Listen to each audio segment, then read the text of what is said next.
Everyone, my name is Rajni Singh and हमारा class 11 का business study का जो फर्स्ट चैप्टर है nature and purpose of business वो फिनिश हो चुका है। सब टॉपिक कवर हो चुका है। उससे रिलेटेड अगर कोई भी क्वेरीज हो, कुछ भी इश्यूज हो, कोई भी ऐसा पॉइंट है जो आपको क्लियर नहीं हुआ है, नहीं समझ आ रहा है, तो प्लीज कमेंट बॉक्स में कमेंट कीजिए, जिसको मैं वहीं पे सॉल्व करने की कोशिश करूंगी। ओके और अगर समझ आ रहा है सब कुछ, मेरा पॉइंट क्लियर हो रहा है, अंडरस्टैंडेबल है, तो please like it and subscribe it. Okay आज कंटिन्यू करते हैं अपना second chapter, forms of business organisation. Second chapter, okay, forms of business organisation. Now what is business, ये तो बता चुके हैं बिजनेस क्या है, बिजनेस के कैरेक्टरिस्टिक्स क्या है, फीचर्स क्या है, सब कुछ बता चुकी हूँ।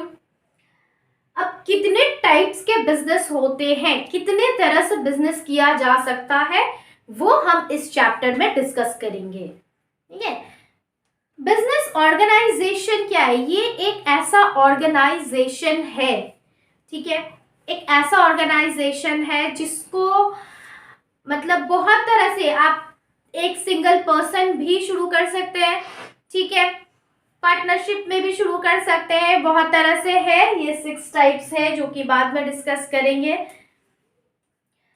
कैरेक्टरिस्टिक्स क्या है बिजनेस ऑर्गेनाइजेशंस के? कैरेक्टरिस्टिक्स, पहला क्या है? ओनरशिप। ठीक है, आप लोगों को पता ही है कि बिजनेस का मोटिव क्या है? प्रॉफिट है। बिजनेस का मोटिव क्या है? प्रॉफिट है। Okay, but not at any cost, इसका नॉट एट एनी कॉस्ट, इसका कुछ सोशल मोटिव्स भी होता है, कुछ सोशल इश्यूज भी होते हैं, कुछ सोशल रिस्पॉन्सिबिलिटीज भी होती हैं। क्लियर? तो सब कुछ देखकर चलना पड़ता है, मेंटेन करके। तो यहाँ पे हम अभी डिस्कस करेंगे कि कैरेक्टरिस्टिक्स क्या है बिजनेस ऑर्गेनाइजेशन की। Ownership. No, what is ownership? Ownership मतलब आप अगर बिजनेस स्टार्ट कर रहे हैं तो उसका कोई ना कोई ओनर तो होगा ना, जो उस बिजनेस को लेके चल रहा है, चला रहा है। तो आप अगर बिजनेस स्टार्ट कर रहे हैं तो कुछ फॉर्मेलिटीज होती हैं जो आपको पूरी करनी पड़ेंगी। ठीक है, किसी में कम होता है, किसी में बहुत ज्यादा होता है, बट कुछ फॉर्मेलिटीज होती हैं जिससे आपको वो ओनरशिप मिल जाए कि हाँ आप ही मालिक है, वरना कोई भी आके बैठ जाएगा, है ना। तो एक डिस्टिंक्ट ओनरशिप होता है, आपके नाम को आपके बताता है कि that yes you are a businessman, okay, और बिजनेस वोमेन। तो ये ओनरशिप चाहिए। नेक्स्ट क्या है? Separate status and management. Separate status एक होता है सोसाइटी में, मैनेजमेंट उस बिजनेस को मैनेज करना पड़ता है, तो प्रॉपर मैनेजमेंट भी होनी चाहिए। क्लियर? लॉफुल बिजनेस होनी चाहिए। बिजनेस अगर हम कर रहे हैं तो that will be a lawful business, illegal नहीं होना चाहिए। क्लियर? लॉन्ग टर्म के लिए बिजनेस आपको चलाना है, आपके इमेज को बनाना है, तो उस बिजनेस को अगर हाँ ऐसा है कि आज खोले कल बंद कर देंगे, ये नहीं कह रहे हैं कि जितने बिजनेस चल रहे हैं सब लॉफुल ही चल रहे हैं। आप लोग भी अच्छे से जानते होंगे, है ना, कि बहुत इलीगल बिजनेस भी चलते हैं, लेकिन वो बिजनेस प्रॉपर बिजनेस नहीं है। क्लियर? वो सोसाइटी के व्यू से वो प्रॉपर बिजनेस नहीं है। बिजनेस अगर कर रहे हैं तो वो लॉफुल होनी चाहिए। कुछ लीगल फॉर्मेलिटीज होती है, कुछ लीगल बैरियर्स होती है जो आपको फॉलो करनी पड़ेंगी अगर आपको सोसाइटी में रहना है, तो बिजनेस को अपना एक हाई पॉइंट पे ले जाना है। तो now dealing in goods and services. Business का एक और कैरेक्टरिस्टिक क्या है कि बिजनेस क्या करता है? गुड्स एंड सर्विस से डील करता है। ये भी प्रीवियस चैप्टर में सब कुछ एक्सप्लेन हो चुका है। डीलिंग इन गुड्स एंड, अच्छा एक चीज और, आपको बहुत सारे ऐसे चैप्टर्स होंगे और या फिर बहुत सारे ऐसे टॉपिक्स होंगे जहां ऑलमोस्ट सेम पॉइंट मिलेंगे, ठीक है, बट एक्सप्लेनेशन आपको थोड़ा सा डिफरेंट कर देना होगा। क्लियर? क्योंकि ये कुछ पॉइंट्स है जैसे risk, dealing in goods and services, ये प्रीवियस चैप्टर में भी था, ये पॉइंट्स प्रीवियस चैप्टर में भी एक्सप्लेन कर चुके हैं, बता चुके हैं। तो कुछ कुछ चीजें ऐसी हैं, आपको आगे भी वो पॉइंट्स मिलेंगी, कुछ पॉइंट्स ऐसे मिलेंगे जो सेम है, टॉपिक अलग है बट पॉइंट सेम है। तो वो आपको उस हिसाब से अपना आंसर्स देना होगा कि थोड़ा सा डिफरेंस हो। क्लियर? तो dealing in goods and services, business organisation क्या करता है, गुड्स या सर्विस डील करता है। क्लियर? गुड्स प्रोवाइड करता है, कोई सर्विस रेंडर करता है। कंटिन्यूटी इन बिजनेस, बिजनेस में कंटिन्यूटी होनी चाहिए। आज खोले, after 10 days I am going to close my business, वो बिजनेस नहीं है। ठीक है? वो क्या बिजनेस है? अगर हम टेम्पररी बेसिस पे खोले 10 दिन के लिए, बिजनेस में एक लॉन्ग टर्म कंटिन्यूटी होनी चाहिए। क्लियर?